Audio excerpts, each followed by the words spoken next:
And the podcast will begin in 5, 4, 3, 2, 1. Ladies and gentlemen, Raymond Lacsamana. What's up, brother? Hi, guys. Thanks for having me, Paco. As in, dapat for season 1 at least season 2 umabot, no? Oo. Kumusta ka na? True. Doing well. Sobrang busy lately kasi sa healthcare ako nagtatrabaho. Which is good. And we're on the second waves. I know. Season 2, second wave. Season 2, second wave. Anyway, para sa audience natin sa YouTube, one arm length. Pwede ba? Tama ba? Pwede Tama ba na. kami? Pwede na na. kami? Okay. So, we are, anong tawag doon? Observing social distancing. That's right. And we'd like to recommend that you guys do that too, no? So how is it treating you, itong quarantine time? Doesn't really change that much for me kasi usually I try to avoid people naman. Okay. I'm not really extrovert guy. So, tsaka I prefer it. Is that wrong to say? No. I actually like the way where everybody's at home spending time with their family. Uh-huh. And there's no traffic, di ba? Pero being part of healthcare, you work every day. Oh yeah. Yeah. So tuloy ang work mo. Oh, You're yeah. one of the few. One of the few who didn't get the vacation. I know, no? It's tough, man. Like you want to be there for your family and you want to support them, but you have to go out there because that's what you signed up for. Right. So, family. Speaking of family, you're married. I am. You have kids. I have 3. 3 kids. 3 kids. Boy, girl, boy, girl, boy, girl, boy, boy, girl. Girl, boy, girl. Girl, boy, girl. Yeah. How old's the eldest? Eldest is 16. Whoa! Yeah, 16. May 16-year-old. 17 na. If you're listening to the podcast, you have to watch Raymond on YouTube. Hindi siya mukhang may 16-year-old. May 16 ka na. 16, yeah. Girl. Anong feeling? Okay naman. I mean, she's doing her own thing. May boyfriend na? I don't think so. Diyan tayo patay. When you say, okay, pag-usapan natin yan. When you say you don't think so, ayaw mong itanong, ayaw mong magtanong, or ayaw mong malaman? No, I don't think, meron siyang, I think she's still enjoying her teenage years and hanging out with her friends. Paano pag nagka-boyfriend?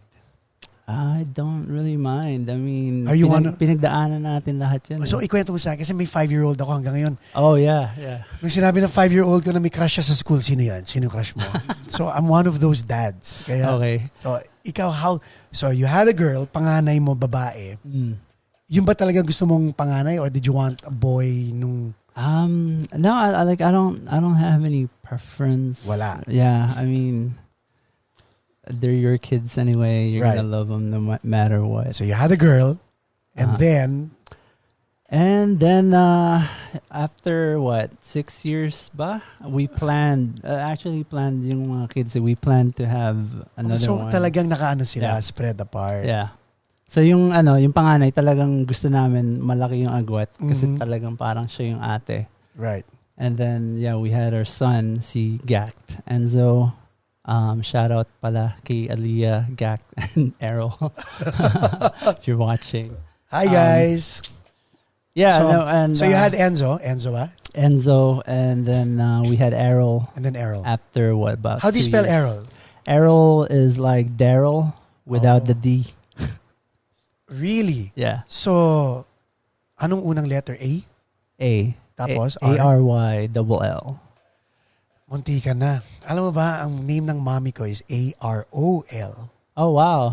I know. And I thought that was a common name. Uh-huh. Kasi every time mawawala ako sa nabuta ba Unimart sa Pilipinas? No, I grew up here. Okay. Yeah. So sa Green Hills may Unimart.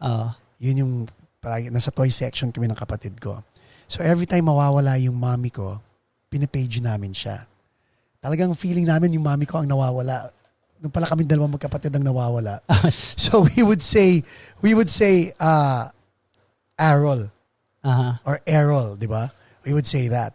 And then, when they page her, they would say Carol. Nung pala, the name, your daughter's name and my mom's name, they're not common names. Yeah. They're not common names. They always seem to like mispronounce it, diba? Yes.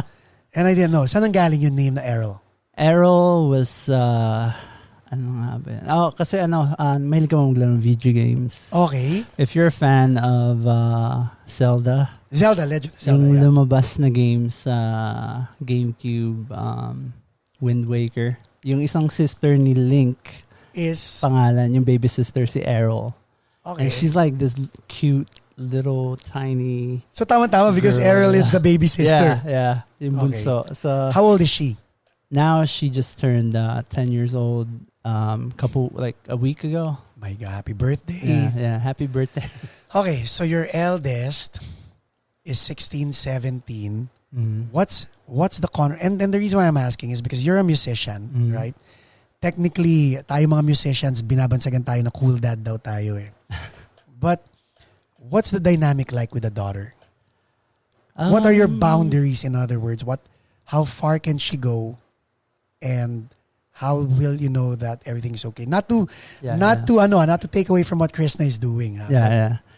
We're not traditional parent. Eh. Okay. I think a different generation na kasi yung and I didn't grow up in Philippines to have I still have the similar values naman, but pretty much I let her experience life and then learn from her mistakes. Kumbaga, you're just there to pick her up, not to catch her. Yeah, and I guide all my kids, definitely. Hirap, no? Yeah, it's teenagers here. You know what? Mga teenagers. Sobra. And you know, when I said that na, I'm one of those parents also who will not catch their fall. Eh. Kumbaga, I will allow you to fall. Right? But I guarantee you, I will pick you up when you fall. Exactly.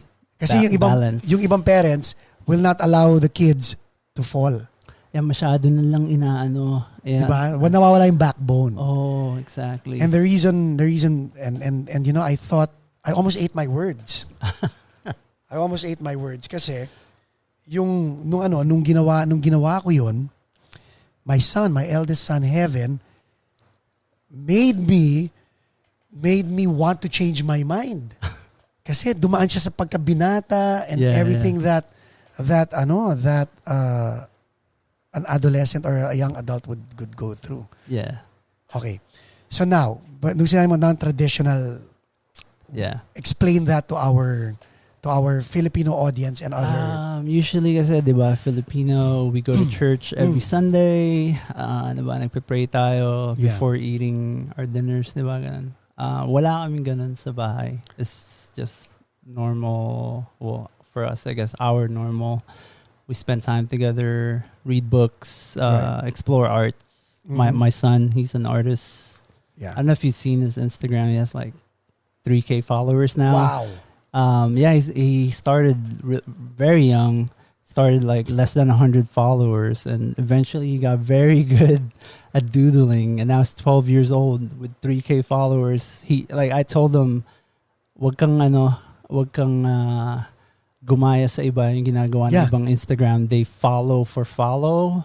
Yeah, sub for sub. Yeah, right. It's like it's not earned. Yes, just do you. So exactly. It's not rewarding kasi like you didn't earn those followers. Yes. And then nakita niya may bug. And then nakita by the way, kaya kami may bug is because nakabukas ang studio namin for ventilation purposes. Exactly. Baka people might think, bakit kaya may bug sa Paco's place? We have it ventilated talaga. So Safety first. So, si Enzo. Si Enzo, yeah. Uh-huh. So now that he's like gained all these followers, nakita niya tama yung sinasabi ko, it's more rewarding that way. You earn those followers. Right. Kasi fina-follow na yung work mo. Hindi yung finalo ka nila kasi finalo mo sila. So you grew up here in the States? Half. Oh man, I'm in this weird position kasi I was born in Philippines. Okay. Saan sa Philippines? Saan nga ba? Makati, Manila. Okay, And Makati then, boy. lumipat kami probinsya sa Batangas. Okay. San Jose. San Jose. Sa Taal. Lipa. Dami. So, Batanggenyo ang... Batanggenyo. Yeah, I used to have yung Batangas Alay, accent. Yeah, and then I think around when I was 8 years old or 10 years old, I'm not sure. Nag-move kami dito, 93. So I've been here 93. ever since. Then never went back. I did nung nainis sa akin yung mama ko nung high school. Pinag-high school ako sa Pinas. Saan ka nag-high school doon? Sa Lasal. Lasal, Canosa. Canosa. And then Lasal. Lasal, Taft o Lipa? Sa ano nga ba lugar yan? Hindi ko na I don't remember. Canosa sa Laguna, di ba? Siguro, yeah. Nagtumugtog ang intro voice doon eh. Talaga? Gusto ko yung place na yun, yung Canosa. Nice. So shout out sa mga taga-Canosa na nakikinig. And then Lasal. Okay, and then you came back, college and na. then, I came back and then nag-trade tech school pa ako and eventually yun, I took medical health. So you have siblings here also? I do, yeah. You're the eldest? The youngest. Youngest? Yeah. At ikaw, sa'yo pa nainis ang nanay mo, ha? It's yeah, I guess. Kasi masyadong you know, like teenagers naman. I don't know what you've done. A lot. It gets kind of crazy kasi lumaki ako sa Hollywood. Okay. Nung teenage years ko, Hollywood and 90s height ng gangs and I didn't join any gangs. You associated yourself with, di ba? I was hanging out with a lot of skaters, skaters nun, and then it got pretty bad. Yun eh, no? Oh my goodness. Pero actually, it got bad nung first time ko nagkaroon ng tropa Filipino. That's when it got bad. Tinuruan ako ng maloko. Pero nung nag-hangout ka with the skateboarders, anong tawag? Trashers ba? Hindi? Yeah, skaters lang kami. Skaters, nun. okay. Yeah. Okay naman eh. Cool na cool pa kayo sa skaters. So skateboard na rollerblades. Roller skates. Oo nga. Pero music was in your life already at this time? Wala pa? Somewhat. Yung utol ko, he's a big fan. I guess he influenced me into getting into music. He's a big fan of music. Nung as I was growing up, even sa Pilipinas kami nun, pinaplay niya lagi yung mga Guns N' Roses. Yeah. Rock. Yeah. Bon Jovi. But he was a musician or just he's a music lover? Yeah, he's a music lover. He bought a guitar. Okay. MIJ na Stratocaster. And I'm a lefty. So, nung time na yun, I was trying to learn how to play ng left-handed. Pero syempre, si Utol, right-handed. So, parang weird eh. I had to force myself to learn. So, you forced yourself to learn right-handed guitar? Yeah, kasi I can't afford. Wala yatang left-handed guitar nung time na yun. Yung isang kaibigan ko, he's from Iloilo. He's based here now, no? He would play a left-handed guitar. He's a lefty. He would play a left-handed guitar. No, left-handed guitar, right-handed. So, baliktad lahat. Wow, yeah. Sabi ko, useless ang mga tablature sa'yo. Yeah, it's challenging for sure. Okay, so, he bought an MIJ guitar na Strat and you ended up, what? Yes, I jammed it nung, bata, 13, 14 yata ako nun. Bakit ba ako ng gitara? Yeah, bakit? Yun ang next question ko eh. Kaya ako nag-start mag-guitar, gawa ng OPM. Kayo, gawa nyo. Really? Yeah. I was learning guitar with your music, man. Wow, thank you. For sure. Yeah. Kasi nung time na yun, I was listening Nirvana, yung 90s US bands, di ba? And then, yun nga, napabarkada ako sa Pilipino nung high school. Sabi niya, pakinggan mo mga astig na bands na Pilipino. They brought Intro Voice at saka After Image, Eraserheads, yeah. Yeah, After Image, River Maya. Oh, okay. And then I was like, my mind was blown. I was like, wow. Like, hindi ko Thank alam you. na ang ganda ng melody ng You know what, yes. Honestly, magaling Magaling yung 90s, no? Yeah. Yung pasok na pasok yung yung mga melody nila, song arrangements. Like, wow. Kasi yung pinapakinggan ko nun, puro punk and alternative grunge, di ba? Nung nakita ko yung melody, you can still have the rock part. Yeah. And then have kumbaga may grit pa rin. Yeah. Pero melodic. Yeah. Okay, so that allowed you to actually inspired you to play the guitars. Yeah, so I was playing for a good 8 years siguro. Nagbanda kami ng mga best friends ko nung high school. And that was your learning years. Yeah. Okay. And then we were jamming sa mga party gigs, birthday gigs. And yeah, after that, then for some reason I stopped, and I kind of regret that kasi like naengganyo ako sa ibang bad vices. Okay. So, na-sidetrack yung pagiging gitarista mo. Yeah, and I never really took it seriously nung time na yun, puro covers. Didn't write any. I probably had like 1 or 2 original songs. But I heard I'm getting ahead of myself, no? But just so that they understand. Sa kinikwento mo and sa narinig ko, kasi I heard how you play, yung tunog mo is maganda yung timbre ng. Oh, thank you. So you placed some effort to get your sound also, di ba? Yeah, definitely. Sa akin kasi it took me a while to find my own sound, my own style. A lot of trial and error. Ganun naman, at first, like I'm learning from you guys, the way you guys did it, and I fucking studied all the music ng OPM. Talagang obsessed ako nun. I don't know if you ever did that, yung talagang naka-headphone ka lang, and then ipe-play mo sa cassette, side A, di ba? Tapusin mo yun. Immersion lang. Right? And then side B naman, di ba? I-immerse mo lang yung sarili mo. Yeah, I used to do that like all day dati. Pinag-aaral. And then punta ako ng song hits. Yun no? Diba? Tapos, how did you practice your tenga? Yun, by ear. Play mo and then you try to figure it out. Wala na ngayon. Mas madali ngayon gawa ng YouTube. Tablature. Diba? And then tablatures. Pero dati nun, ako talaga by ear. Yeah. And you take pride in that. Yeah, you take pride in that. Yeah. You don't see too many musicians playing by ear. Alam mo ba, yung word na miser, the word miser, speaking of that, no, hindi ko makakalimutan yun. Kinakapa namin dalawa ni Jonathan yung lyrics ng Give It Away. Diba? May word doon na miser. So parang, tingin na kami ng singer ng intro voice. Miser. Alam mo ba yung word na yun? Hindi. Wala kaming dictionary nung time na yun.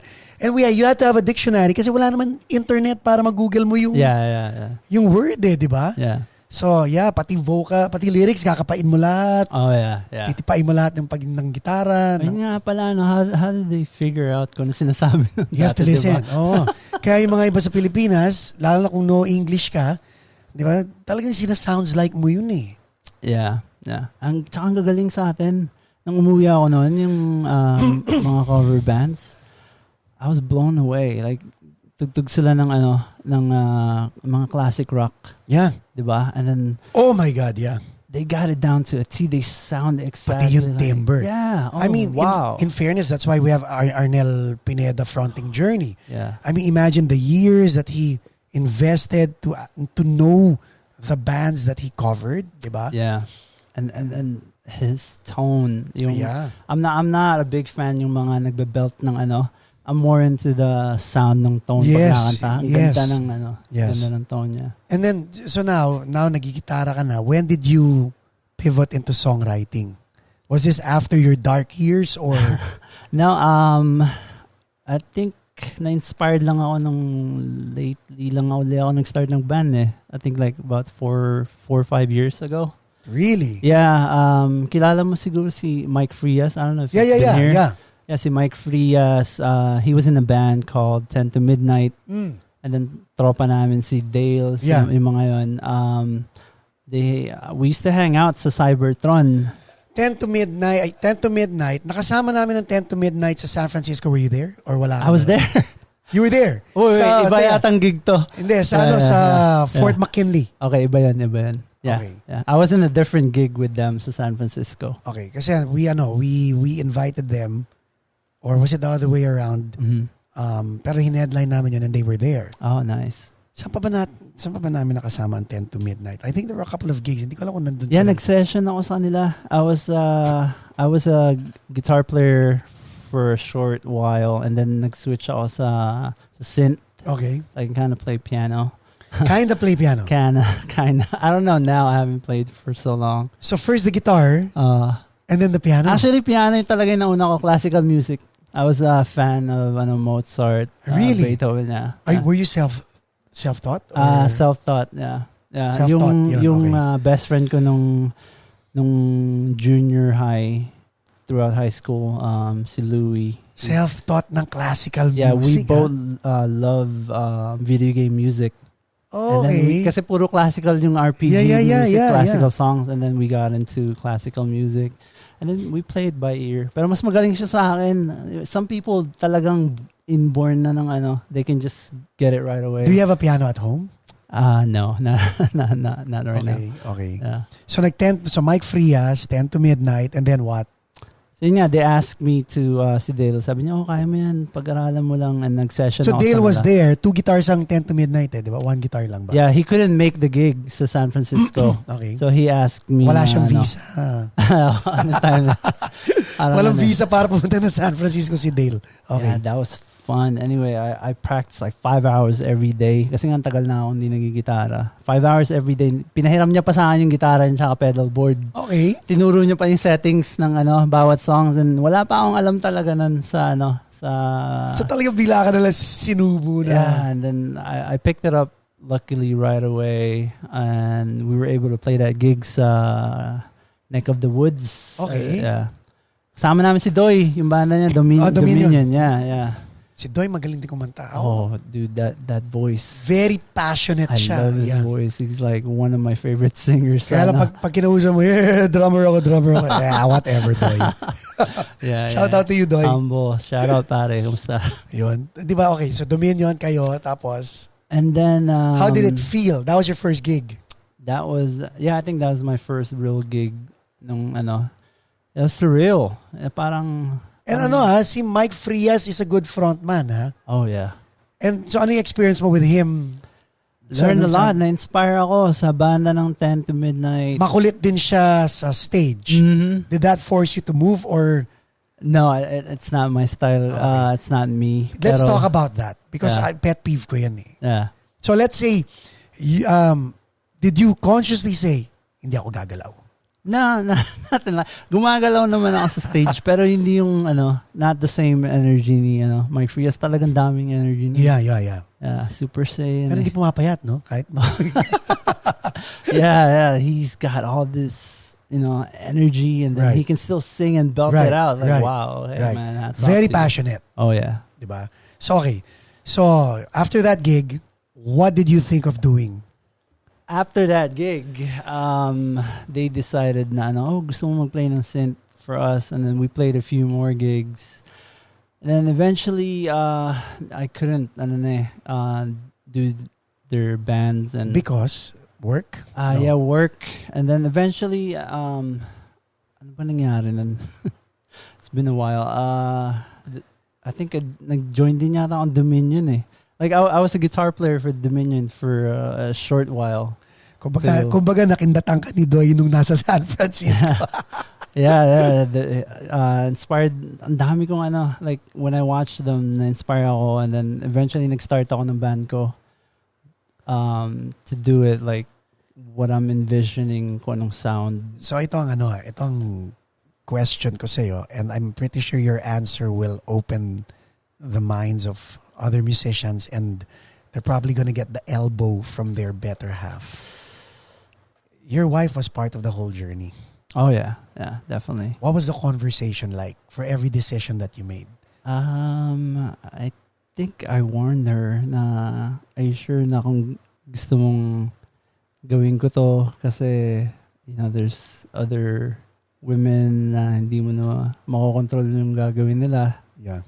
tsaka mga influences na And then, that's part of it. And then ano sabi ni Chris Cliche. na, ano sabi ni Chris na tungkol sa And she understands naman. I mean, like I'm an adult now, and I got a family, so I don't really do the cliche anymore. So she gave you an answer? Yeah. Supportive naman yung ano, and we're on the same page. Yun yung keyword same page. Yeah, diba? Yeah, definitely. As otherwise, hindi ko gagawin. Kasi the last thing you want, kasi may mga musicians tayong nanonood, ang problema nila is pag nasabihan sila ng, ikaw, bahala ka. Ako. Yeah, mahirap na yun. Pag hinirita ka, tino mo yung dalawang crew natin sa likod tumatango ng, pag nahirita ka ng bahala ka, ikaw. Yeah, kami ni Mrs., we don't really fight kasi she's like my best friend. Perfect. We really get along really well. Bago kami naging mag-asawa, I think we're like really good friends, and then I guess like boyfriend girlfriend. Yeah. How'd you meet? Sa school, sa medical school namin. Medical school. Okay. I bumped into her. Okay. Yeah. And then you kept bumping into her after that. I saw her, sabi ko, ikaw yung di ba? Ikaw yung nasa Friendster. Oh, okay. Yeah, and then after na, I think I can't remember. Minessage niya yata ako. O siya, either I messaged her. Right. Nag-usap kami after that. Yeah.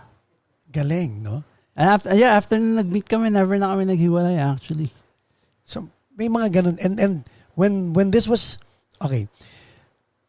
happening, you had a relationship, you were not really a musician. No. Per se. Hindi na ako nagbabanda nun. So inabutan ka ng wife mo ng ups and downs until where you are right now. Oh yeah, for sure. Nung time na yun, like it's doing the regular 9 to 5 na trabaho and being a dad. And nakatira pa kami sa apartment noon na I think we only had like a living room to ourselves. Pero ang sarap, no? Ang sarap na journey. You know, like sabi ko nga pag may nagtatanong sa akin, ano bang secret para maging successful musician or artist? Find a supportive wife. That and hard work talaga. Yeah. Yung talagang grind. Yeah. Yun ang na-notice ko sa inyo. Kami, yeah. When I met Bowie, you guys, talagang hardworking kayo. Yes. You guys grind. And yun yung common theme na nakikita ko sa mga successful artists. They know how to grind. Yes. They don't get tired of grinding. Talagang rehearsal, on time, writing songs. Kailangan mo, you have to be ano ba yun? You have to be decided with your time. Yeah. Kailangan ganun eh. Hindi pwedeng, ano gagawin natin? Hindi. Kailangan pagdating mo dun sa pwesto na yun, na i-practice mo na sa bahay, ngayon i-rehearse nyo na. Yeah. Yun pa, talagang practice sa bahay, practice sa studio. Yeah. Galing. That's the stuff na pick up ko. Yung tools sa practice, how do you fit that into your dad life, work life, band life? Yeah, that's the thing with me. I usually night owl ako. So usually practice ko like 1 a.m. All the way till 3 a.m. Whoa, yeah. And then anong oras ang work? I wake up like around 7. Wow. Yeah. So most of the time 4 hours of sleep, okay na. Okay ka na ron. Yeah, I can function. I don't know, lately, I don't know kung tumatanda na ako or kailangan ko na 7 hours, 7 to 8 hours. Ako minsan ganun, like pag nag-edit ako ng mga videos and all that, di ba? Okay ako. And then minsan pag nasandal sa sofa, tulog. Yeah, exactly. I think edad yan. So, let's talk about your band. Your band, what made you start a band? Yun yan, na-inspired ako from local bands, not just yung sa Filipino-American bands here, pero yung local bands na American bands around LA at the time. I made friends with these guys, girls, Birds of a Black Feather, yung banda nila ng time na yun. They're really good. Okay. Nung nakita ko sila when they were playing on stage yung live, they're so clean, so tight. Right. I couldn't believe, and I was like, wow, this sounds so professional. And I walked. Disiplinado, no? I walked up to them. I go, hey, how long you guys been in the band? At that time, 2 years pa lang. Like, wow, you guys sound like you guys been playing forever. He's so clean talaga. Ang galing. Inspired ako nun. After that, I started thinking, maybe I should start writing songs and itong now doing that, yung journey, like you said, local bands. Speaking of that, naging kabanda mo pa si Bowie. Oh, yeah. So, kayong dalawa ni Bowie, Noipi, and then may dalawa kayong American Caucasian members. Si Eddie and then Marty. Tell us about that band. Nung una, we were called Sunset. Mm-hmm. And then, nagbago yung pangalan eh. Si Bowie, actually, he came up with the name Space Diaries. Okay, wow. Yeah, that's like, yung name ng band, you can kind of tell yung anong sound, I guess. Parang spacey. I know. Yeah. So who brought who? Did Bowie bring you in? Did you bring Bowie in? Actually, I brought Bowie in. Okay. I met him sa I think sa party or sa studio sa Cybertron. Okay. And then I asked him. Kina Dennis. Yeah. And then I asked him, like, just kasi nawala yung bass player namin eh. Sakto nga yung timing. It's so weird nung nangyari yun. Kasi, Kwento. Bale yung bass player namin, he had to go, he like a work thing, he had to go to, I think, a different state at the time. And then, timing na nakilala ko si Bowie, bagong dating pa lang niya dito. Sa States, yeah. Yeah, sa States. And I guess he was looking for a band nung time na yun. And then I told him, hey, kailangan namin bass player. Ito yung music. I sent them the link. And then, yun, pumayag siya, nag-jam kami. He liked the band, the music, yung vibe. And yun, I guess after that, we played for a while. I think about 1.5 years bago. Wow. Yeah, we've done quite a few gigs. And then what happened? By the way, Bowie Meneses ang pinag-uusapan natin of Parokya. Yeah, okay. Buwi ng PNE. Yeah. What happened? Yung vocalist namin, he had to go move to Europe. Nasa Rome na siya ngayon. What? Yeah. Yeah, life happens. How does that feel?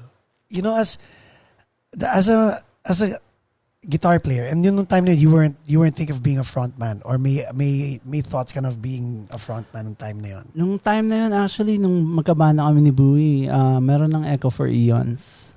Really? Yeah. Nung time pa nga na yun, kabanda ko si Bowie, which I never thought na magiging kabanda ko ever. Like, idol, di ba? Like, I've been listening to you guys. And then I had Echo for Eons. It's really weird kasi yung drummer namin sa Echo for Eons ng time na yun, Porn Star, yeah. Si Felicity Feline. Okay. Yeah. It's just like weird stuff happening to me nung year na. Tapos? And then kabana ko after nung kabana ko yun, then naging kabana ko si Bowie. Porn star din. Exactly. No, and yeah, it's like, wow, it's like a really papatayin ako weird ni Bowie dynamic. Yeah. Okay. Tapos, so parang surreal lahat ng nangyayari sa'yo. So surreal. Yeah, napaka-surreal ng time na yun. And I was so blessed kasi talagang dami ko natutunan kay Bowie. Like, hats off to him too. Very passionate guy. Ang galing Very na. passionate guy. Yeah. Down to earth. Oh yeah. Yun pa yung mas lalo akong humanga kay Bowie kasi like he doesn't fit the cliche at all. Down to earth talaga. Ito, let's talk about Bowie since love ko yung taong yan eh. So, yan si Bowie will, alam mo yung feeling na rockstar ako eh. Pero, hindi ko kailangan sabihin kahit kanino na rockstar ako. Pero, wag mo ako susubukan. Oh yeah. Kasi rockstar ako. Pagdating sa stage nun. Di ba? Ganon. Yeah. Like, we were at this, I think, place in downtown, no? And then may OPM artist na tumugtog. So sabi ko, okay to natugtugan nyo na ba to? Sabi niya, yeah. Pero itong venue na to, kung saan tayo nandun, ito yung dressing room namin. Oh, okay. Sabi ko, Saan kayo tumugtog? Doon sa 1,000 capacity, napuno namin yun eh. Pero, I mean, the way I'm saying it is I'm paraphrasing, but when he said it, nahihiya pa siyang ikwento ng gano'n because, you know, like when you're around him, I mean, to people who don't know, normal lang eh. Oh, yeah. Yeah. You know, hindi siya, wala. Saka masayang kasama, Sobra. Yeah, at talagang masaya yung kakulitan ng PNE, I guess, is genuine talaga. Yeah. Pero I'll single him out because, you know, iba eh, like no Father's Day. So magkakasama kami, we work together. Uh-huh. So no Father's Day, lahat kami nirigaluan niya ng anong bread yun? Star bread. Uh-huh. Talagang Happy Father's Day. Parang ano to? So, he's very thoughtful. Yun. Oh, yeah. Sila, yung pamilya sila ni Phoebe and the kids and all beautiful that stuff. family for sure. Tsaka talagang siya, ini-enjoy niya yung fatherhood. Like, nung nandito na sila nag-move, talagang he's really fulfilled that role. And ikaw rin naman, like, you mentioned 3 kids, right? Yeah. Hindi ka na bumabata. Di ba? Yeah. So, nagkaroon tayo ng quarantine, walang gig ang Echoes for Eon? Yeah, no gigs. We had plans, magre-recording sana kami. Right now, it's in hold. Okay. So we don't know. We have to be cautious kasi yung parents namin. Yeah. We don't want them to get COVID. Yung mga members, they don't want their parents to get sick. Importante yun eh. No? Yeah. And for a while, I haven't seen my mom for so long. Wow. Nung nangyari yun, I was so paranoid. I didn't want her, to get it. And ganun din yung feelings for my other band members. So everything's on hold right now. Wala ka pang cabin fever na nararamdaman about this whole thing? Not really. I guess like nag-enjoy it. Like na-burnout din ako. It like if you're in a band, like you'll know kung yung booking gigs, right? Doing the rehearsals like twice per week, sometimes like 5 hours. Yun, I could go on for so long. It burns you out, and then nagtatrabaho pa, especially kung trabaho mo sa medical field. Oh yeah, you have to focus on that when you're there. Hell yeah. Now, do you do the band thing for the money or for the passion? No, lang talagang for the art. Yeah. Yeah, I love the yung feedback ng audience. Like, pag tumugtog ka, hindi ka nakakilala, invited na band ka. And then you win those audiences over. Like, oh man, I love your band. Like, ganun. Iba, di ba? Oh, like, I feel so, like, satisfying na all that hard work na ginagawa namin. You know what? I'll commend you for that. And the reason being, and I hope people listening can pick up from what Raymond actually said, no? When nagkaroon kami ng time, we love inviting bands eh. Yeah. The last thing we want is for that band to show up unprepared. Yeah. Diba? Because that band would be wasting the time of our audience. True. And all that. Ang gusto mo pag meron kang inimbitang bandang tumugtog kasama mo, you want that band to really bring it on, di ba? Hell yeah, tear it up. Kasi otherwise, entitled yung mentality ng bandang... Yeah. So, that's the other thing too, yung shtick, like some bands have a shtick and parang you can tell naman na hindi genuine. Yun! Di ba? Parang okay, pilit. Yeah. How many members ang Echoes for Eon? Right now, 4 kami. 4. Yeah, okay, so... It fluctuates kasi minsan, dati 3. Right. And 4. Sino ang members ngayon? Si Shane Cruz, that's our drummer. Uh-huh. Si Ivan Oxon. Si Shane Cruz, porn star din, hindi? I don't know. Siguro. Alam ko, so si Felicity was the porn star, right? Yeah. She's a porn actress. And then Bong Nuega Satin, another porn star. Oh, yeah. Bong! Yeah. Alam mo, magandang topic to. So, anyway. So si Shane Cruz, si Ivan Oxon on lead guitar. What are you playing? I play rhythm vocals. Guitar, okay. Yeah. And sometimes I play the lead as well. Who's on bass? And our bass player si Rabi Rule. Is it a democracy? This is your band, Yeah, diba? it's a democracy. I mean, like, more probably, I would say, like, director ng band. I guess, like, people say I'm a leader, and I don't like that label. Why not? Parang kasi parang bossy eh. Like, sa akin naman, I'm open to, if you have something, like, let's fucking try it. Try it. You don't know if it's gonna work. Yeah. And like, I think my role is more of a director kung kukunin namin lahat ng ideas, and then, like, so ikaw ang filter. In other words, ikaw ang filter. Yeah. Parang bigay niyo sa akin and then I will regurgitate it to all of you. Pero wag kayong mahiya magbigay sa akin. Oh yeah. Open talaga. Songwriting wise, right now, do you include them or?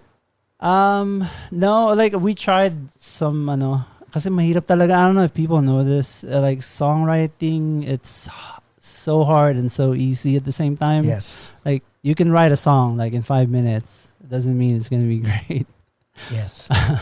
And then if you're like, kung talagang, if you're passionate and you love the art, talagang you're gonna work on the vision na naririnig mo sa utak mo. And that's the hard part. I think for me, yung music melody, it's kind of easy for me. Been doing it for a while, pero yung lyrics, I'm so finicky sa lyrics eh. Talagang, I want to say something, I don't want to, like, you don't want it to sound corny, diba? So, very critical ka sa sarili mo. Oh yeah, super. Now, would you let your wife listen to the song before it's finished? Oh yeah. She, my kids and my wife, sila yung nakakarinig muna bago Tsaka minsan nga may mga song ako, sabi ko parang baduy eh. So, halimbawa sinabi mong baduy, would Krishna say, hindi, okay yan? Yeah, like, she was like, work on it some more. And then, pakikinig ko sa like, oh, I wrote this song, I think it's baduy. Pero, like, and then they'll like it. They're like, oh, parang ganda niyan. Ganun. Right. Like, for me talaga, oh, sige, whatever. Let's would you keep it? Pag nangyari yun. Kasi, like, I'm not really good sa Tagalog. Okay. I wrote a Tagalog song. Nagustuhan nila. And then, ngayon, nasa lineup na. Okay. Itong quarantine time. By the way, we're taping this during quarantine. Itong quarantine time, hindi nyo ba gagawin yung mga ginagawa ng mga ibang artists na... Oh yeah, we were trying yung ganon, yung parang Zoom. Yeah. It's kind of weird and parang rin eh. Sabi ko, I don't know about I don't want to speak for them, pero para sa akin, like, I don't want to jump on that bandwagon kasi parang ginagawa na ng lahat eh. Ako naman, yung artist relations manager namin, si Michael Abad, nag-suggest siya ng, ayaw mo ba mag-Zoom na lang ng Paco's Place? Pareho tayo. Ako sinabi ko, I really don't want to do Paco's Place na... Right. Kasi, I mean, I'd like to thank you and your wife for Krishna for actually being here. You know, I mean, we did all the protocol because the point is, it ruins the vibe of. Yeah, parang na yun eh. Nawawala na yung I don't know, like the genuine. And, yeah, true. And ito pa, no? And thank you sa inyong dalawang mag-asawa because like you guys live 30 to 35 miles away from the house. Yeah. Right? Yeah. And you didn't have to drive, but you drove. Right? I did, yeah. So imagine doing this and then the next episode, some artist from West Covina is on Zoom with on Paco's Place. True. How would you feel? Di ba? Parang... And there's that other dude. I think he's like the furthest guest na 6,000 miles. Oh my God. Si Benny Obana from the Philippines. Yeah, I saw that one. Si Day Rose ng Canada. And then you had Phil Recto, another Batanggenyo. Oh, parang familiar. Yeah, episode 6 and episode 12 yata. Phil, I'll post it in the card. Si Phil Recto drove all the way talagang to do Batangas? this. No. I think he would. Wow. Pero and then si Wolf Hemora from Orange County. OC. Tapos imagine mo pag nakita nila na, and then you had Odette Quesada driving here also, di ba? Oh, yeah. So pag nakita nila na, teka, Pwede pala yung Zoom na yan? Yeah, by the way, shoutout nga pala kay Wolf. Shout out to Wolf. We'll have him back for yeah. season 2. Actually, nagpa-podcast na rin si yeah. si Wolf, no? Hindi lang music, Yeah, meron ng mga interviews. Oh, really? Yes. Yeah, I haven't, ang dami kasing nasa list ko ng podcast. Thank you for supporting also the podcast. Oh, no? yeah, definitely. Nakakatuwa. Definitely. I'm enjoying all the episodes. Okay. Now, sino si Raymond nung bata? Sabi mo, bunso ka. Oh, yeah. Sabi mo, dinala ka sa Pilipinas. Gaano ka kakulit? Were you destructive? I guess may balat ako sa So, like, pumutok yung ulo ko several times. Sobrang likot ko nung bata And then like nag-skateboard din ako nung bata sa Pilipinas. matigas ang ulo All mo. these like bruises, Okay. yeah. Yung front teeth ko, Na-chip off na. yeah, na-chip up kasi like downhill. Right. I guess wala akong takot ng bata. My brother and I rode a skateboard downhill. On one skateboard lang yung kami dalawa. Yeah. We weren't, I don't know what we were thinking, man. And then like, yung gulong sobrang bilis. So like nagwa-wobble, diba? Natanggal yung gulong. Oh my and then God. I flew like, probably like 10 feet forward. Pero yun yung fun kasi. Yeah. Memories. Konsentidor ba yung brother mo? Yeah, makulit ka. Kayong dalawa. Pero ikaw lang pinauwi sa Pilipinas? O pareho kayo? Ako lang kasi matatanda na sila sa akin Okay. Tsaka, yeah, college na sila nun ako nung high school pa. Medyo I'm not So doing too well. you migrated when you were in high school? Yeah, nag-high school ako and then bumalik din agad ako. How did that feel? To migrate ng high school life? Isip mo, Culture shock, pare. Oo, tsaka high school was the best part of our Philippine life di ba? Yun na nga So how did your mom and dad drop it on you na, ayos na tayo? Hindi naman, sinabi lang sa akin na what you're doing, destructive nga. I think it's like, would be best kung nandun ka sa probinsya, like away from the city. Tahimik Wow. and I love the province. Like, Yeah. doon ako, nung half kasi ako lumaki ng probinsya. At saka And then Makati. half sa US. US, okay. That's weird for me kasi ako yung type na Culture Filipino shock. na I don't know how to say. Parang I don't quite fit in sa Filipino group kasi like You're very I grew liberal. up here. You're very liberal for Filipinos pero you're kind of conservative for liberals. I don't know. And then like pag nasa American friends ako, it's kind of weird for me to fit into kasi may pagka-Filipino pa rin At ako. saka introvert ka nga Yeah, di ba? yeah, So, so medyo passive ka, di ba? Parang ganon. I guess. Yeah, and then Confused, Brad, confused. Hindi. yeah, it's very confusing time kasi nung I remember nung bata ako, very religious pa ako ng time na yun. I'm like, What changed? Nung because I'm really into science. I started reading a lot of science books by Right, myself right. talaga. And then I started learning, and then yung mga questions ko noon na hindi na-answer ng religion for me. Like, don't get me wrong, like I don't have anything against religion and But it's your journey. yeah, exactly. It's different for people. Yeah. And I'm not one of those. I wouldn't call myself an atheist. Right. Agnostic. Agnostic would probably fit best for me. And I'm not a snob ng ba't ka naniniwala? Like, nah, man. Diba? Like, Kumbaga that's- parang this is me. yeah. Let me do for me. sure, yeah. Diba? Parang ganon. Like sa akin lang kasi like it answered a lot of questions na hindi na-answer sa akin ng religion. Religion. Parang it freed me up some more. Kasi parang sa akin parang restrictive masyado yung rules. I see. Yeah.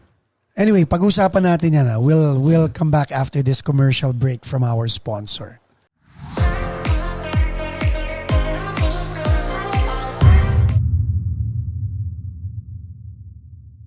And we're back. So pinag-uusapan natin before we went on break, religion, di ba?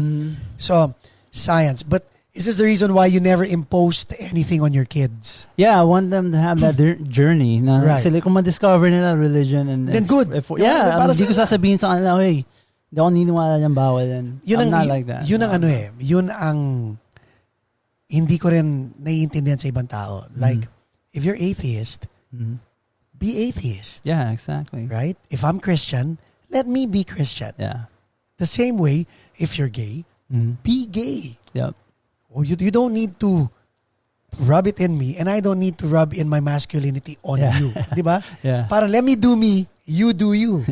Yun ang hindi ko naiintindihan. May mga tao who cross that Yeah, parang kailangan pa lang impose. I mean, like, para sa akin, life is too short, you know? Yes. Like, we only get like one chance to live Yes. this life, and it's so short. Para sa I don't want to restrict myself. This is for me. Like, ayokong lagyan ng mga restriction yung sarili ko. I just want to enjoy the time I have left. Now, to the fullest. that's true. Yeah. Now, kayo ng wife mo, how did you talk about this? Like, do we let the kids be agnostic or blah, blah, blah? Paano? We don't plan or anything. I mean, like, we're on the same page. Like, kung anong... Yun ang maganda, no? Yeah, you guys are on the same page. Yeah, whatever the kids decide, if they discover Buddhism, whatever, you know, then I'm for it. Pag isa sa kanila Buddhist, yung isa born again, yung isa naging Hudyo. Basta wag lang ISIS, ha? Right? I mean, may boundary nga. Yeah, may boundary. May boundary You lahat. can't get too fucking crazy. Yung hindi ka pwede anong tao, fanatic. Yeah. Hindi ka pwede maging fanatic. Yeah. Like when my son came to me, sabi niya, I need to find myself. Yeah. Sabi ko, here's your address.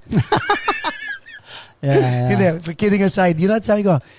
Anak, I had to remind him, I was 21 years old when I lost both my parents.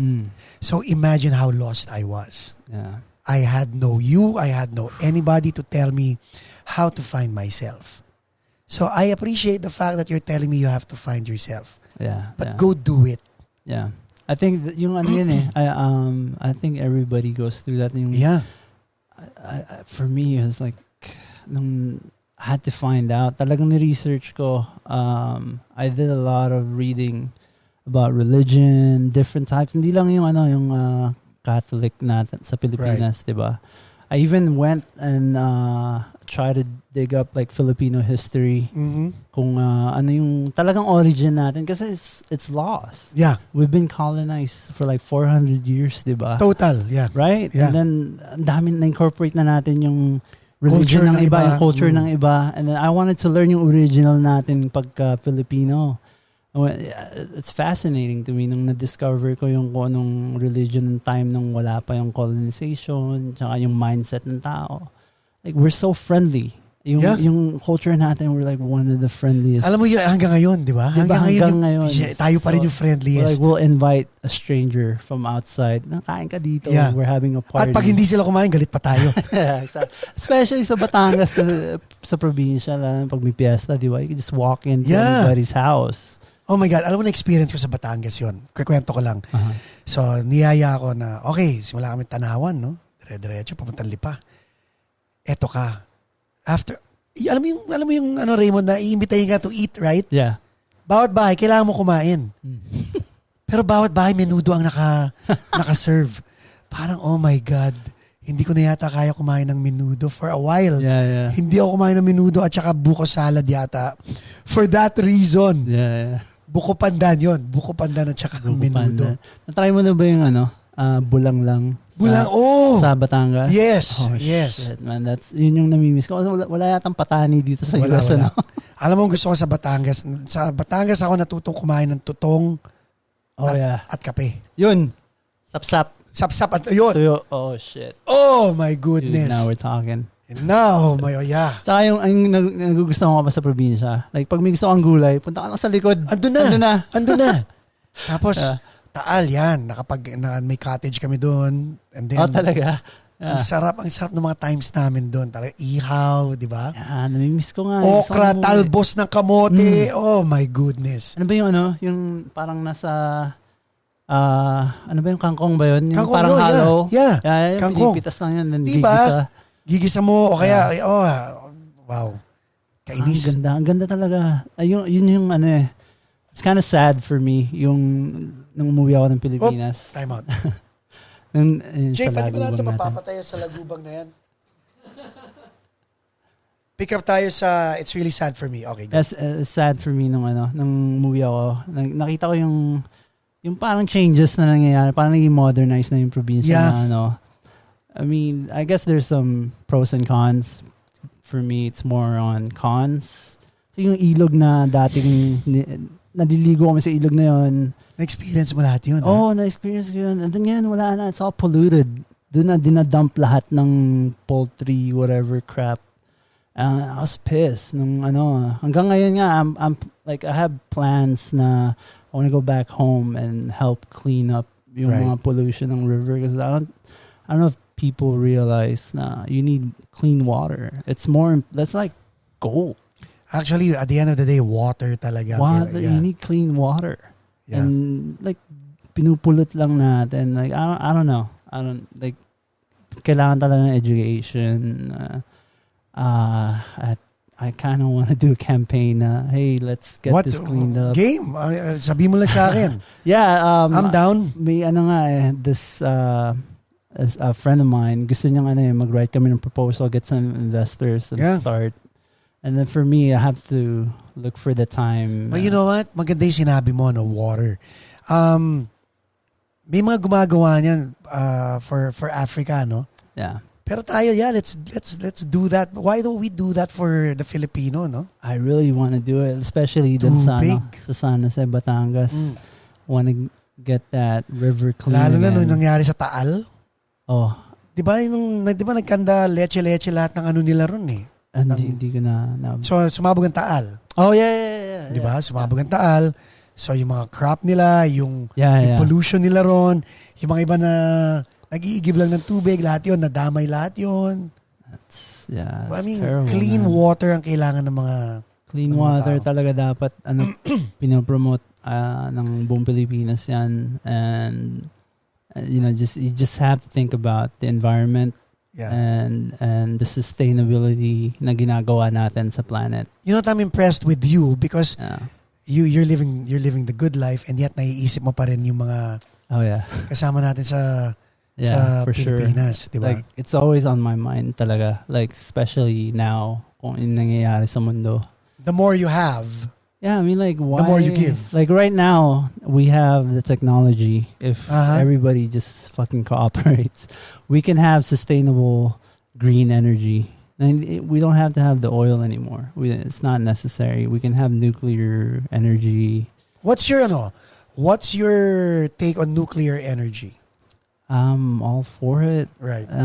Technology's advanced enough na yung waste products, they can actually convert that into some other form na not as So tingin mo, Pilipinas, is the Philippines ready for nuclear? At the moment, hindi. Pero you know what? I don't know kung nare-realize to ng mga Pilipino. Yung bansa natin, very rich in rare minerals. Yeah. Alam ko, na-realize na ng ibang bansa yun. Na-realize na ng ibang bansa yun. My and God. I'm wondering, bakit we should be one of the richest countries. Like, parang oil yan ng Middle East eh. You see how rich those countries are? So they have all that oil. Yes. Dapat ganun din yung country natin ngayon. We have all these rare minerals. Ang weird, no? Alam mo kung bakit ako nawi-weirdohan? Because Brunei, one of the smallest countries, is one of the richest countries. Oh, yeah. And because of the oil. Mm-hmm. And you imagine, di ba, parang this kingdom is so protected in the Middle East. Yeah. Hindi na i-invade.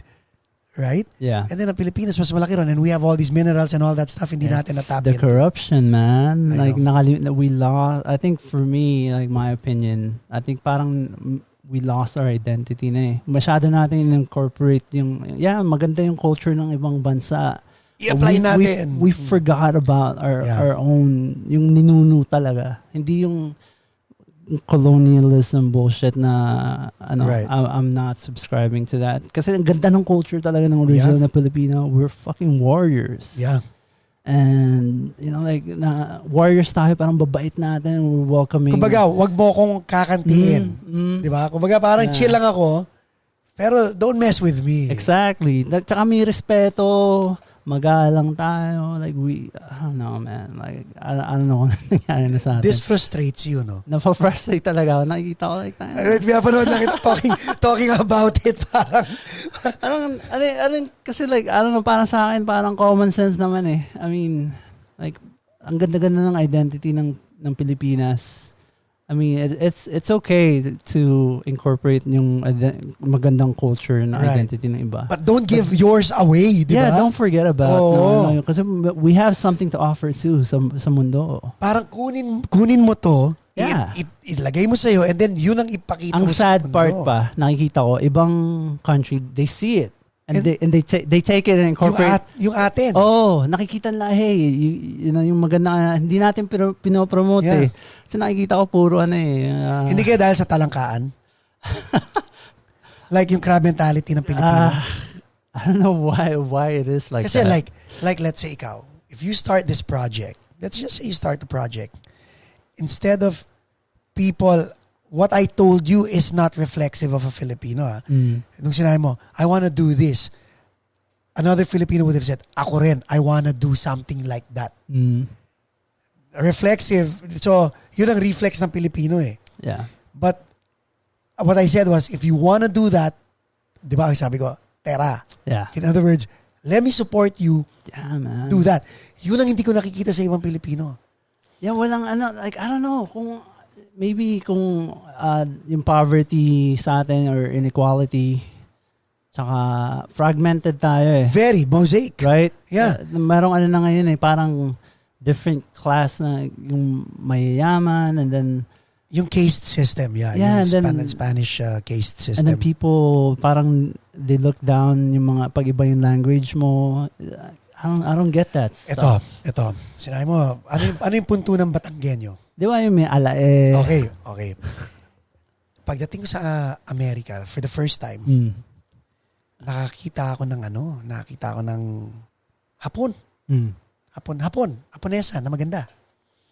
Nung nagsalita, mas malala pa sa alae yung pananalita niya. Yeah. Hindi ako na-turn off. And I had to rewind my life.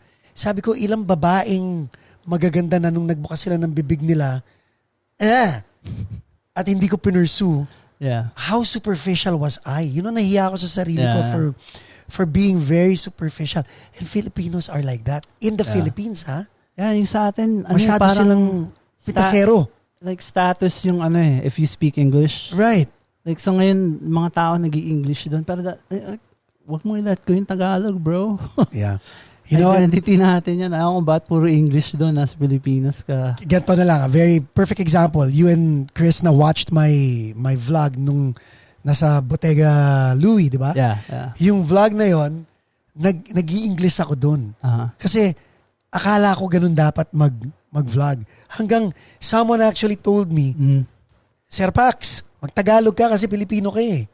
No, I mean, like nandito ka naman sa US eh. Right. So like, I don't think that counts, man. Hindi, pero that's understandable. Pero bilang nung Tagalog ako, dumami yung subscribers. Okay. Dumami. Sabi ko, okay, alright. So na ngayon, medyo Taglish na. Yeah. I mean, like, it makes sense kasi talagang yun yung they know you from the Philippines. Yeah, from the Philippines, correct. Yeah. Pero yun nga, like hindi tayo nagsusuporta sa isa't isa, unlike other lahi.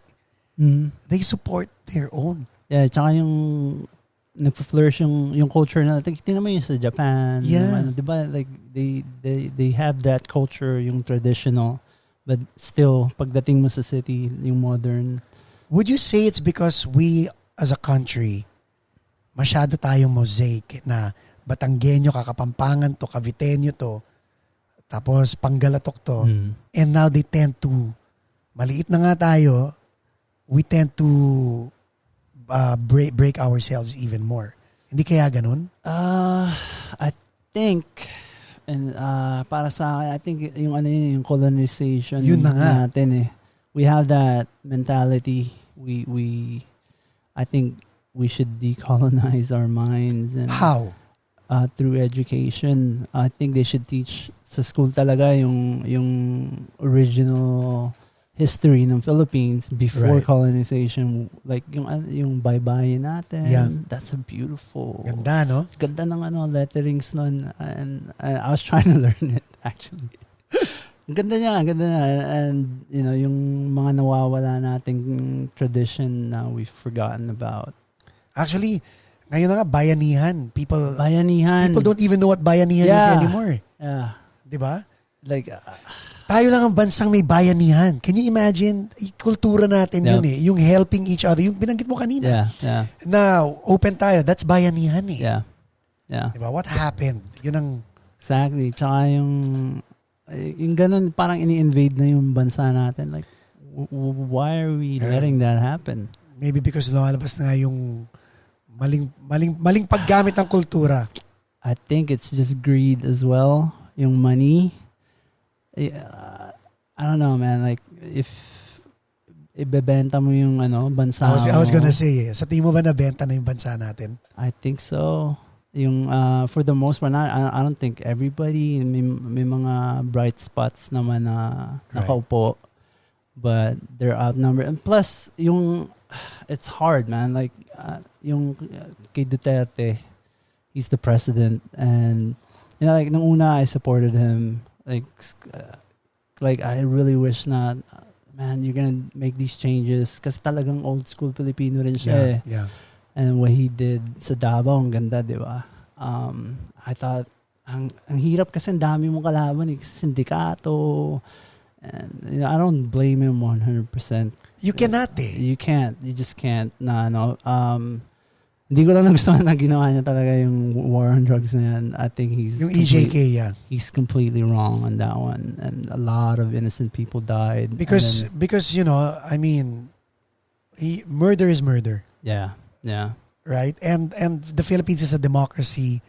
Yeah. And everybody is innocent until proven guilty. Hindi ganun, until proven guilty in a court of law. Court of law. May ganun dapat eh. Yeah, tsaka ang nainis pa ako, pag mayaman yung nahuli na may drugs, like, walang nangyayari. Like, it's not consistent. But that's the way it is in Philippines, kasi sobra na nga yung corruption and nainganyo sa pera yung mga tao. Like, I think we should just lose all of that.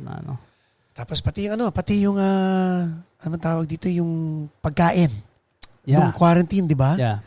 I saw the thread, hindi naman the thread, the posts on Facebook. Oo nga, do the math, 'di ba? Ito yung budget, pero nung umabot, right? Yeah. Nung umabot sa taong bayan, there should have been enough for every Filipino in the Philippines. Ba't ganun na ngayon yung mentality natin? Parang everyone for themselves na. Nawala na yung bayanihan nga, no? 'Di ba? Pag inisip mo. It's a shame, man. Pag inisip mo, and tayo naman yung mga Pilipino na nasa ibang bansa who have, I mean, we should, paano ko ba sasabihin to? We can't help everybody, but we are in a position to help somebody. Yeah, tsaka ako pinapromote ko yung yung ganun na thinking na go back to your roots, learn yung then decolonize your mind. Right. I think you learn from it. It doesn't mean na talagang you have to live your lifestyle na kung ano yung ninuno natin. No, you can learn some good things sa ancestors natin, especially in terms of sustainable living. Yeah. And that's... Sinabi mo nga, di ba? Magtanim ka sa likod bahay mo. Yung nga na, pag nasa apartment ka nakatira, patay ka na. Yeah, tsaka sila nun, they never had money. They didn't have like a form of jail. Parang may barangay, lang nun eh. Kahit nung when I was a kid in the Philippines, may sinasettle niya. Pero sinasettle ng sa barangay. Mas maganda yung ganun, di ba? Bago umabot sa trial court, barangay muna and all that stuff. Yeah. And I like that, yung form ng na yun. Now, these sentiments that you carry, do they come out in your music?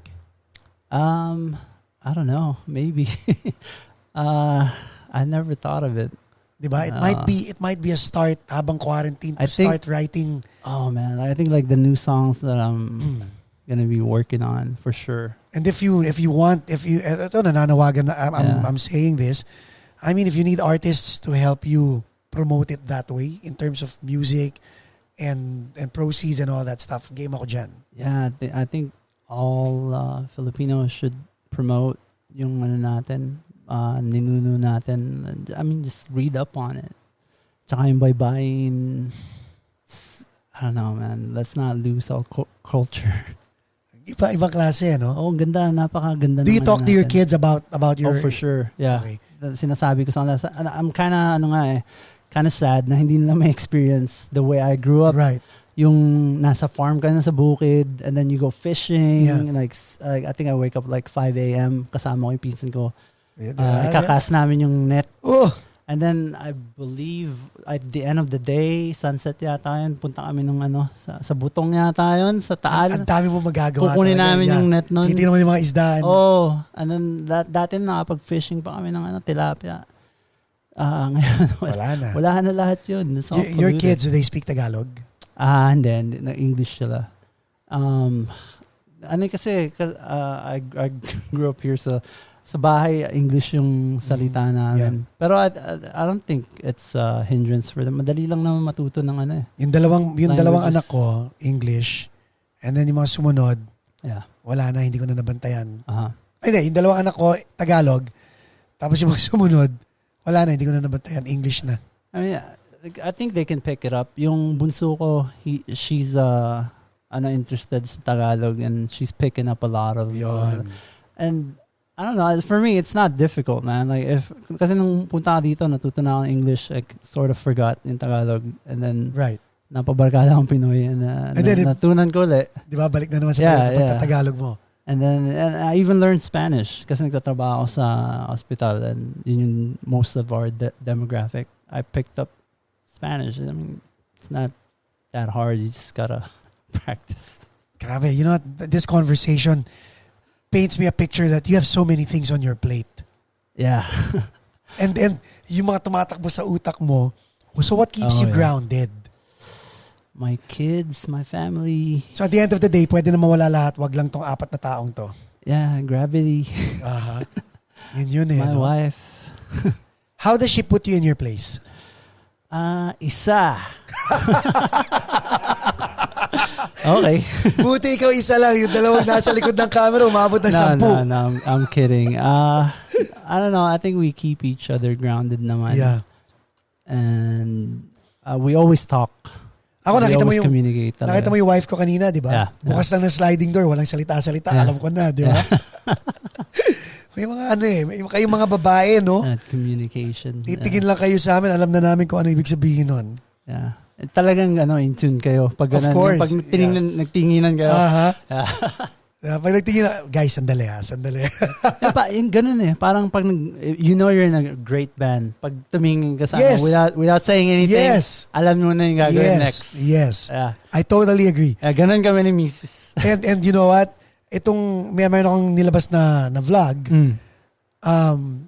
Ang topic is how do you know you're in a great band? Mm-hmm. And ang nakakatawa ron, I actually parallel yung story na yung relationship mo sa banda mo should be equal, if not, sa relationship mo sa bahay.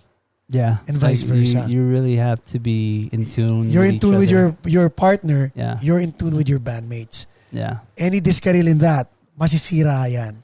Yeah, it's hard, especially sa gantong edad na. Like, you don't really have time and real friendship na kagaya ng teenage years, diba? Thank you for saying that. But I mean, it's not like it's not genuine. There's just an understanding na iba na yung place mo in life. People actually tell us, bakit hindi kayo kumuha ng bass player? Because sa Intro Voice, we have a bass player but he's in the Philippines. Oh, okay. So pag tumutugtog kami rito, naka-Ableton Live kami. In other words, naka-backing track yung bass. Yeah. So sabi, bakit hindi kayo kumuha ng totoong bass player? Like what you said, we don't have time to make new relationships and new friends with someone who will not treat Intro Voice the way.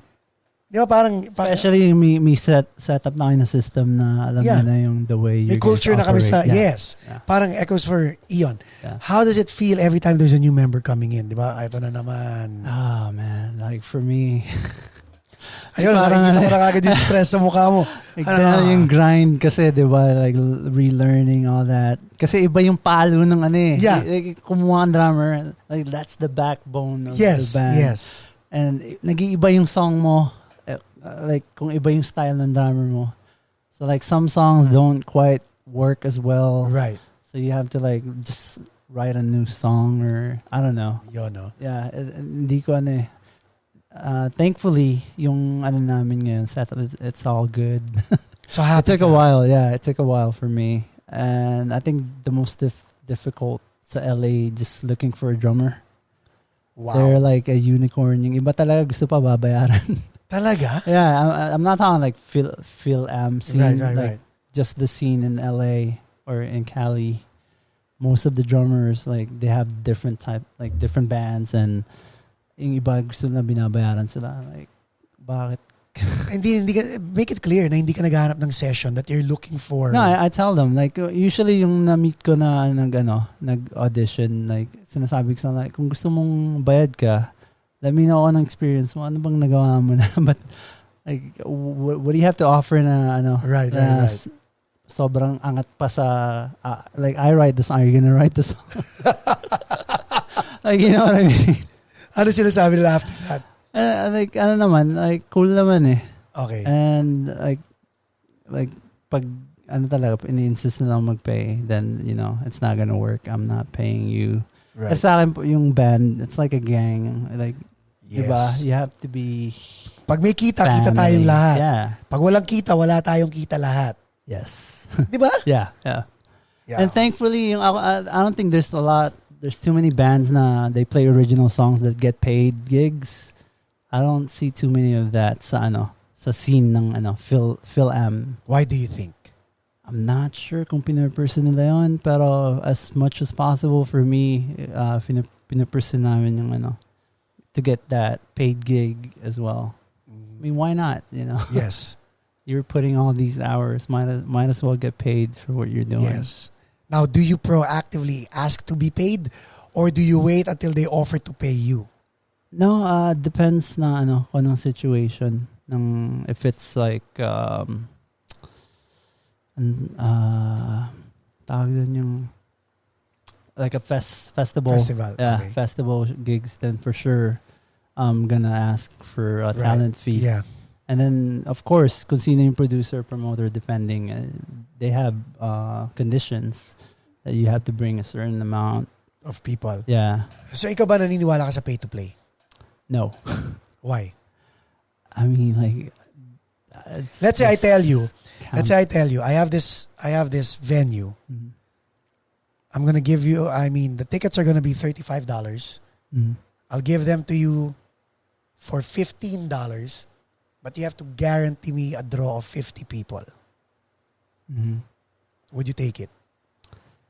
Yeah, I mean, like, if I can, like, if I know I can bring 50 people, I'll take. Basta 50 tickets considered sold. Yeah. Diba? 50 tickets considered sold. Pero, can you guys do the math for me? Sa 35, madali na pala, 20. You're gonna pay me $15, right? So, sa 50 tickets, that's 7, magkano? 7, salamat guys, ha? Michael Abad, master's degree, di makompute yung $15 times 50, 750. Okay, so $750, right? $750 you give me, but if you sell the 50 tickets, you're gonna make $1,000. Okay. No. Sa akin, usually I negotiate. Like, Natanda mo, the ticket is $35, ha? So in other words, I make, I'm gonna yun ang presyo ng ticket, but to be part of my event, you have to guarantee buy 50 tickets from me at $15. Usually I'll throw like a counter offer pag alam kong hindi ganun yung pool pa ng band. Kasi it fluctuates talaga. Like, if I know I'm gonna be able to bring people, yeah, for sure. Okay. No problem. We'll come back for your counter offer after this break. Okay, and we're back. Okay, Mr. Lacsamana, what's your counter offer? How much is it? Like $50? No, $35 ang ticket. Ticket.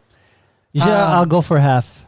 $35. Ko half. Pero you have to buy 50 tickets. Yeah, kung if I know I'm gonna be able to bring people, and then usually I'll counter offer ng mas mataas pa. Like half tayo, ganun. Half meaning? Like half ng profit sa banda, and then the other half ng 35 ng other half na for sa'yo. So, ibig sabihin, because I was giving you more, tanda mo, 15 lang sa akin, Yeah. 20 sa'yo. More ba yung ano? Yeah, basta either if it's more for the band, kasi yung split eh. Right. Marami, So, diba? kasi, like, if I was good, as a musician, ang gagawin ko lang naman, magano ng venue eh. So, so ang sa akin, I would want the band to make more because my mentality, if I'm the producer-promoter, my mentality is, isang tao lang ako eh. Yeah. Maraming tao yung banda, di ba? Yeah. So, hindi ko pwede gawing half-half. Kasi, like, I'm with you on the no to pay to play. If yung promoter is going to get more than the band. Yeah. Zero sa akin yun. I had a good experience with Sean Healy Presents back in the early 2000s. And noong una, ayoko ng pay to play. Yeah. Pero itong Sean Healy Presents, what they would do is, okay guys, $40 ang ticket, $10 sa amin, $30 sa banda. Okay. But you have to buy 50 tickets. Sabi ko, ba? Okay. So all I need to do is find 50 people to sell the tickets for na $40 and I'll make $2,000. Yeah. Yun ang reason ko bakit. Pag ganun yung pay to play, I'm down. Yeah, for sure. I think, kasi yung ano ba yun? Ano experience mo sa pay to play? Hindi I've never tried it. Okay, I've never, like, I wouldn't, do anything like that. Usually, pagkausap ko yung manager or whoever runs the bar, nini-negotiate na namin how much we're gonna get. Kumbaga set na. Yeah, usually. Bahala na kayo sa profit nyo, basta ito ibibigay nyo sa amin. Sinasabi sa akin usually, basta after you sell 10, the rest is yours. Kung however many you bring. Okay. Yeah, that's the one I like. Okay. Kasi like, especially kung alam mo, marami kayong madadala. Okay, game ako. Right. Yeah. Ako naman, kung alam ko marami kayong madadala, tataasan ko yung boundary. So, speaking of that, Hollywood, is your band still chasing the Hollywood dream or are you going the niche market? Because ngayon there is online and everybody has an audience. I don't know if I would say we're chasing. Gusto ko lang talaga, we like playing the gigs, not just, confined sa Filipino American community. Because you're living in the U.S., might as well like go out there. Go man. all out yes, na, di ba? For sure. Like if your music is worth anything, then you should be playing out there. Okay. Di So, ba? abangan niyo yan, guys, ha? So, album in the works? Yeah. Jeez, like every time na pinaplano namin mag-album or EP, there's always some drama nangyayari. So like for me, I don't put any more expectations na basta let's just do our thing and see where it goes. So is this an EP, like mga 5 songs? Yeah, like around 5 songs. And then maybe for an album, either 8 or 9 Right, or more. right. And then, yun pa yung isa pang, you're gonna vet the songs kung anong tingin mong which is gonna fit together. Ikaw, at tingin ko talaga, ang impression ko na talaga sa'yo, you're very critical of yourself, no? Oh, yeah. Yeah, I pay attention, like, to everything. Paano kung maganda na? I mean, kung maganda na sa pandinig ng wife mo, ng mga anak mo, ng mga kaibigan mo, and then sa'yo, hindi maganda sa pandinig mo, would it be a go or a no-go? Usually, pag na, hindi ko, I don't put it on the table. Even with my bandmates, nagugustuhan nila yung kanta. Kita mo, di ba? Hindi ba siya masyadong self-critical sa sarili niya pag gano'n, di ba? Yeah, she knows. Like, pag talagang hindi ko gusto yung, I don't put it out there. So, I therefore conclude, matigas pa rin ang ulo mo hanggang ngayon. Yeah, I'm kind of stubborn for sure. Yeah, for sure. Okay. Kasi sayang minsan iniisip ko, kaya ka lumabas kay Raymond na hit dapat to eh. Pero, okay, dito muna to. Yeah, yung kasi, like, I'm not trying to chase a single. Kasi, if the words don't mean anything to me. Galing. Like, tsaka pag masyadong pop, like, I like some pop melodies, but if it's too pop, then it doesn't make it outside the band. So, prinsipyo talaga. You have this certain principle na it has to fit that or else or if we're starting to sound like this type of band, then yeah. Now, do those songs get repurposed elsewhere? Yeah, actually, yes. Binibigay mo ba siya sa ibang mga artists, mga ganon? No, I mean, I'm open to doing collab na ganon. Right. There's a song na called Persona ng Grata. Nung unang Tagalog yun nung una, and I gave it to an old bandmate and he wrote it na Tagalog. Maganda siya, pero pagdating sa chorus, parang like okay naman yung chorus niya, pero parang narinig mo na it's OPM OPM, magaling na songwriter yung yung kaibigan ko yan. I'm just not digging the chorus kasi sinasabi ko sa niya, pare, like can you rewrite the chorus and then let's make it work. And then eventually hindi nag-work yung song. Since I wrote the music, I rewrote the whole thing in English. Ayun, kasama sa Echo for Eons yan. Yeah, it's probably gonna be one of our singles. I don't know. Why Echoes for Eon? Echo for Eons? Echo for Eons. I'm sorry. Got the name, big fan kasi ako ng Eraserheads. Okay. And there's a line sa isang kanta ni ng Eraserheads, yung Ultrasound. There's that line, Echo for Eons. And he kept repeating it sa kantang yon, Echo for Eons, Echo for Eons. And I was like, man, that's a good band name. Parang yung meaning, right? Like if you write the music, you want it to echo for eons. Like, hey, that's pretty dope. Galing, no? I'm gonna take that. So yun na yung banda mo. So may .com na yan. No. You got I think meron nung dati nung simula nung first version meron kami actually. And then nga nagkawatak-watak kami. You should go back and get that .com. Yeah, I mean like maybe once we get the I'll tell you why. Yung anak ko, si Heaven, went by the name of 317. Okay. Naglabas siya he did albums, EPs, Spotify, DistroKid, YouTube. Yeah. Sabi ko sa kanya, you better make sure iyo yung pangalan na yan. Yeah. 2 months ago, he got a letter, cease and desist. Oh shit. Because someone from Oklahoma owns 317. They're a band. Mm. And binibigyan siyang 1 week to change his name. Oh, wow. I thought, kung sinong mauna, yun, di ba? Hindi ba ganun yan? Kung sino naka-register, yun. Oh, okay. So, I mean, ang masama rito, he doesn't own the .com. It was readily available weeks before this band. Bago lang yung band na 317. Yeah. Oh, wow. So, he could have gotten the .com. Once you have the .com, yon. That's parang ni-register mo na Kaya nga I'm telling you, okay. Get the .com. No, I'm pretty sure na-register yan nung simula. Okay. And then we just never gotten around to it. Kasi i-renew mo nang i-renew yung .com na yon because yun yung I think like people, they take those type of .com, binibenta nila sa That's what you don't want. JJ's behind the camera. Di ba Jay, yung intro voice? Introvoice.com, binibenta sa amin for $25,000. Yeah. So, ICANN, ICANN, sila nagpopulis nitong mga to, yung mga squatter, nasa Wilshire Boulevard sila at the time.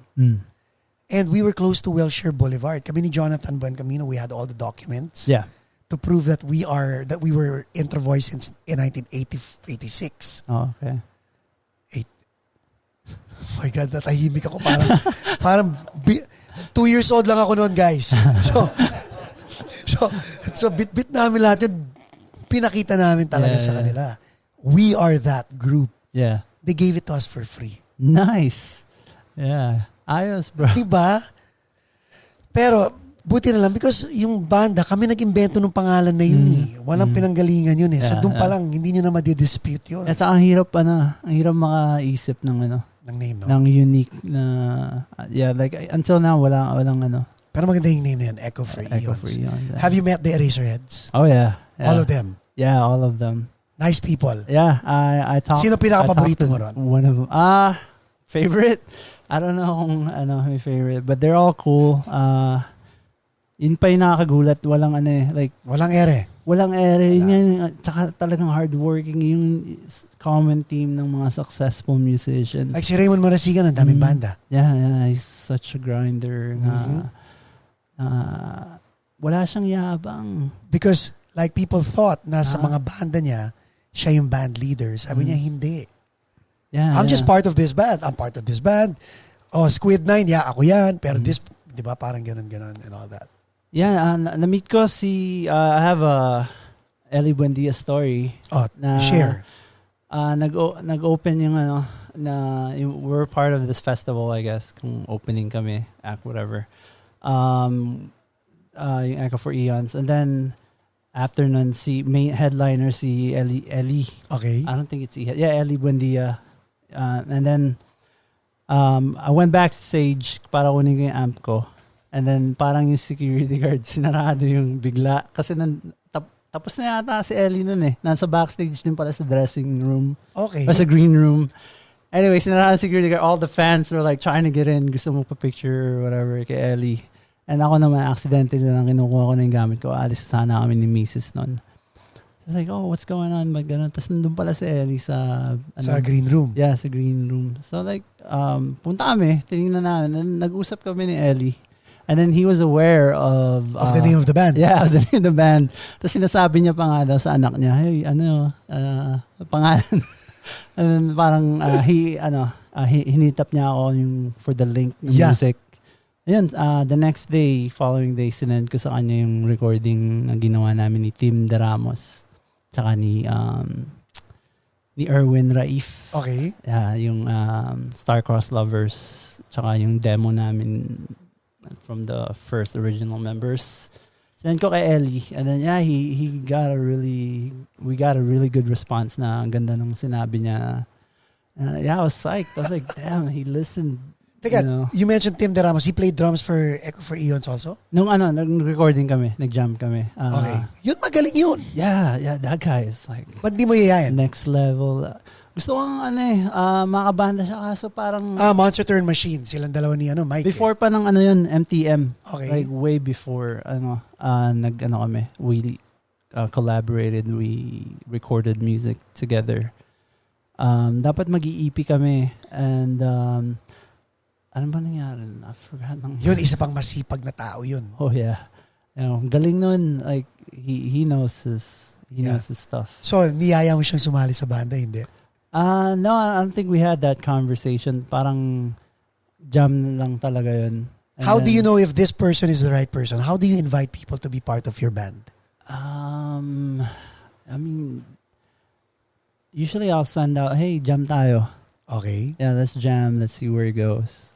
And yun, after nun, pag nagustuhan nila yung music, that's like, if you like the music I'm writing, and then maganda yung vibe. Hey, gusto mo? Let's try and go for, let's take it further, di ba? And then that's it. That's it. Yeah, there's no like special thing na nag-uusap na I don't know. Hindi ko same style din yung ginawa mo kay Bowie, ganon. Yeah. Pretty laid back. Kasi okay. Talagang just para jam tayo. And then pag if it's working, maganda yung vibe, then we move forward. Yeah. Nice. Hopefully yun pa yung time. Ang hirap na ngayon eh. And then tsaka location, saan magre-rehearsal, things so like that. So where do you rehearse now? Before the quarantine sa kayo nag-rehearse? Parang ganito rin. Sa garage na studio ni Ivan at the time. And then now I'm converting my garage into a studio. Nice. Yeah. We got the flooring and then the sockets na gawa na. Tsaka lights. And then I bought all the other equipment na. Computer na lang. Kulang.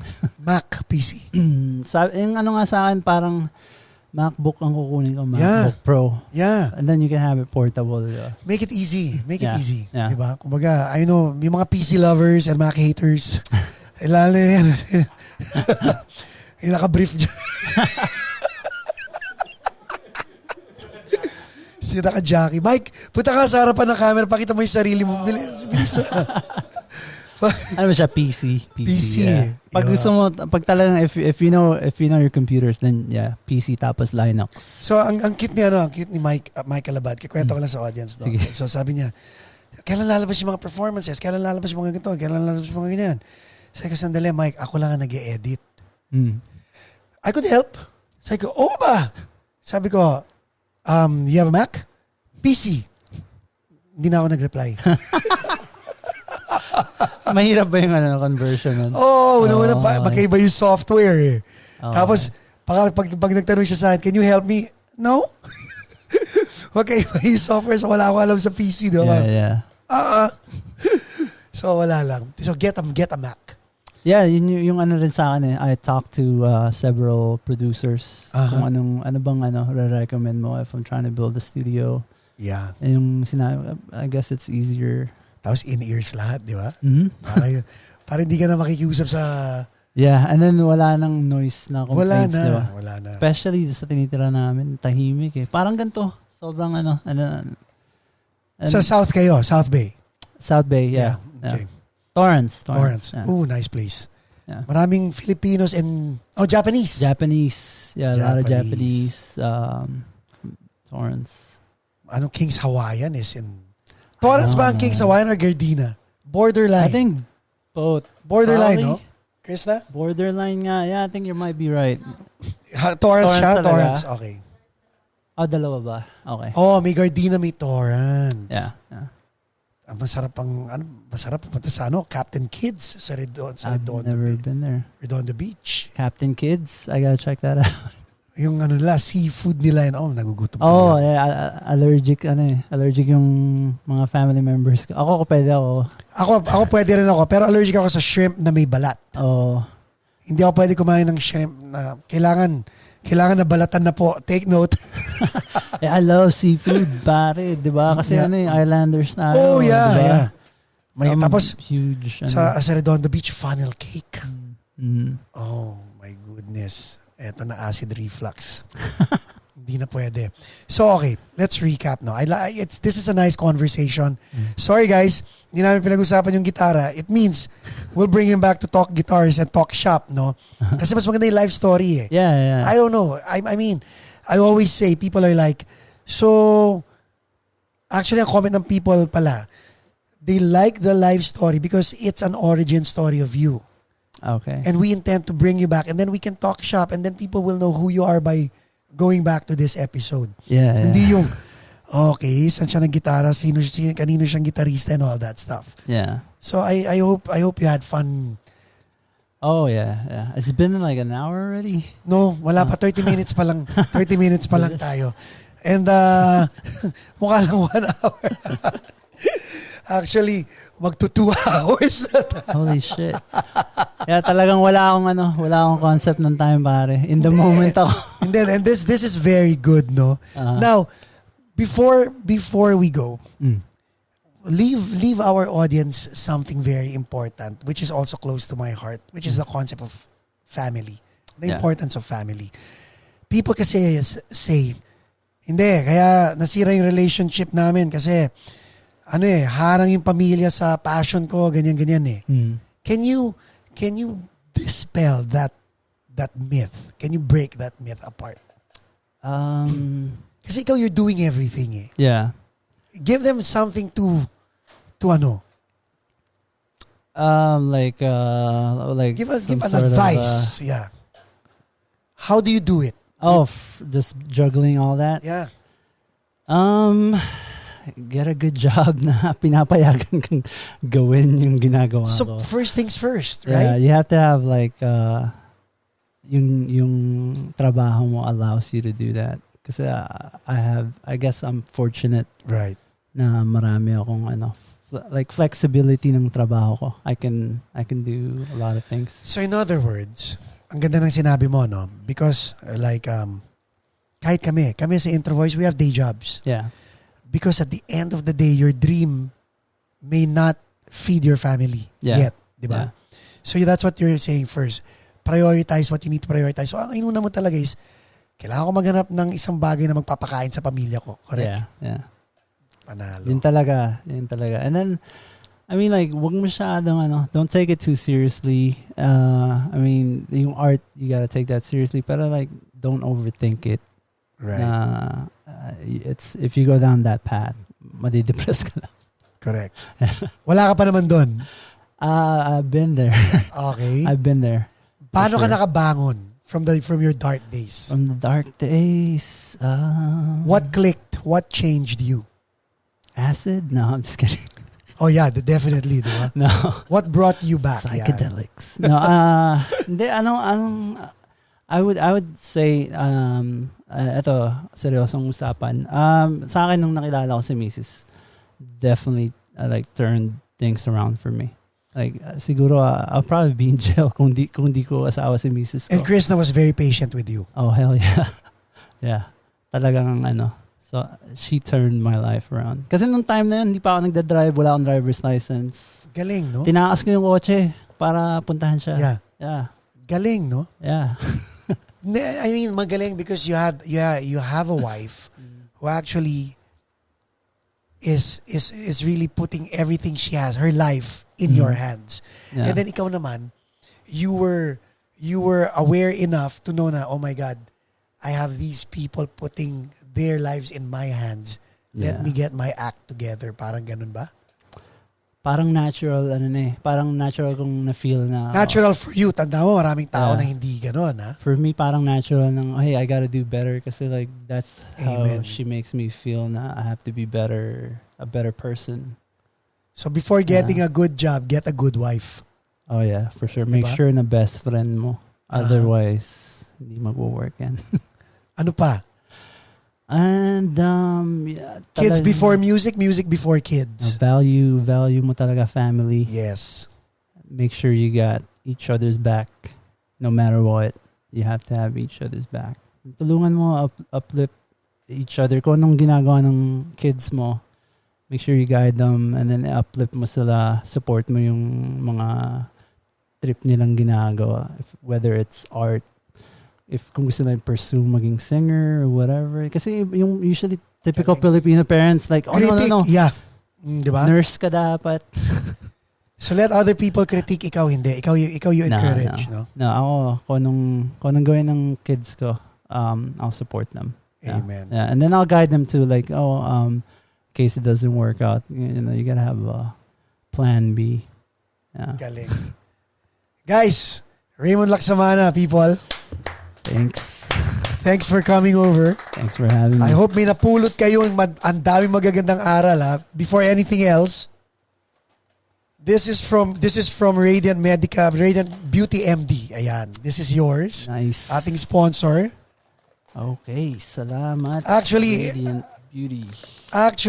sinasabi ko lang that's yours, pero sa totoo niyan, kay Chris na yan, eh. Yeah. Sa'yo yan, eh. For sure. Well, technically, para sa iyo rin yan. Dahil pag nakita mo si Mrs. Wow, baby. Oh, glowing. May ganon. Thank you guys. Again, Salamat, please subscribe and please follow, and I will post links para makita nyo yung ginagawa ni Raymond. Again, this is the Paco Arespacochaga podcast live at Paco's Place.